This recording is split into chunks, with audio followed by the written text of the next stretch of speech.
in speech and are unsure how to target it differently in a way that they can finally grasp it and make progress? Hi, I am Hallie Sherman from Speech Time Fun, your speech language pathologist that is here to help you plan with ease and confidence when it comes to your older speech students. And today I'm talking all about working on main idea.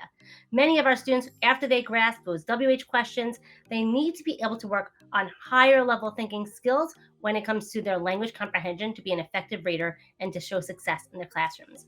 And one skill or concept or goal that the teachers are expecting them to do is to be able to express the main idea or the theme or the central idea. There might be different ways they're referring to it, but it's like when tell it in your own words, what was the story about?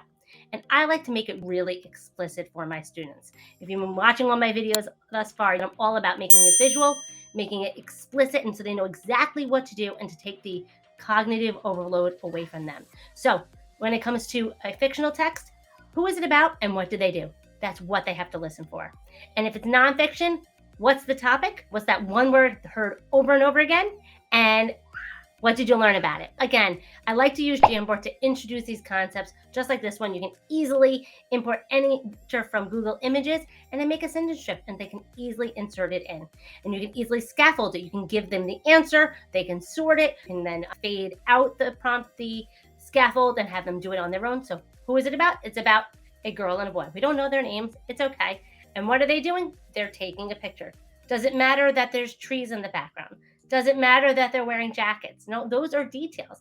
And do those details even support it? Yes or no? So you can easily also work on what details support it. So you can go starting from just who is it about and what did they do to then again, what details support it? Okay, I see a camera. I see them smiling. I see them looking at the camera. So you can then talk about what details would really support it and ones which would not.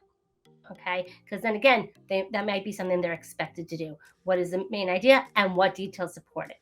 And that will also help them with their writing. If they are writing and have to write a paragraph, they need a topic sentence and they need supporting details. They need to know that it has to be about something and those following details have to be related to it.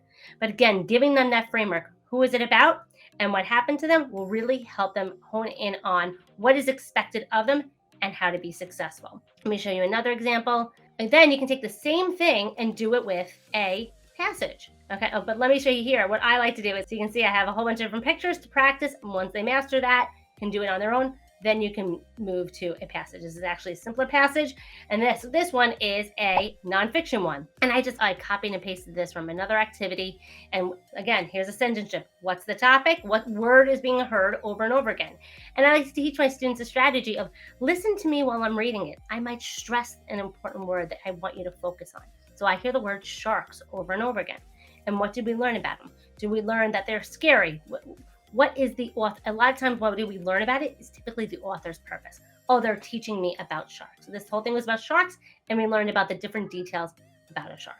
Okay, so I wanted to show you this simple strategy of being able to introduce, because it's one of those concepts I like to start in the beginning of the year with while I'm probing my students' different levels of abilities. And it's something that we often practice over and over again. And unless we understand how to teach it differently and how to help our students really finally grasp it, we're not going to see the results that we expect to. We're going to just keep practicing and getting our students frustrated, and we don't want that. We want to show our students that they can finally grasp it, be successful, and then take this skill. And then I like to show them in some sample ReadWorks articles or News ELA articles like, hey, did you see the question about like, what's it all about? Or the central idea? What is it mostly about or mainly about? And all those different words that they see in those question types. Boom, this is how you answer that question. Because who is it about? What did they do? And then if you're working at the paragraph level, you can do all different task cards. You can play Jeopardy Labs. You can do a Bamboozle, all these different websites. And I, again, give my sense the visual. And I teach my students, okay, I might read it twice. The first time, listen for who is it about. The second time, listen for what are they doing? What's happening? And listening for, and a lot of times we might need to take a step back and teach our students how to put those details together. Like, how do all those things go together? That categorization, okay? So taking a step back and saying, okay, what are they not grasping? Are they grasping who is it about? Are they getting the main character?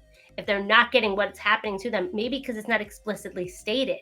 And we need to teach our students how to put those details together and see how they are related. Okay, so I hope you found this helpful. I'm live every week, either Wednesday or Thursday, whenever I get a chance to share with you a bit of information, a little tip, a trick for later. I'm always putting these videos on YouTube as well, so you can always access them at a later date when you are back at work and need a little refresher. All right, and next week, I'm going to be talking all about working on cause and effect. Until next week, have fun.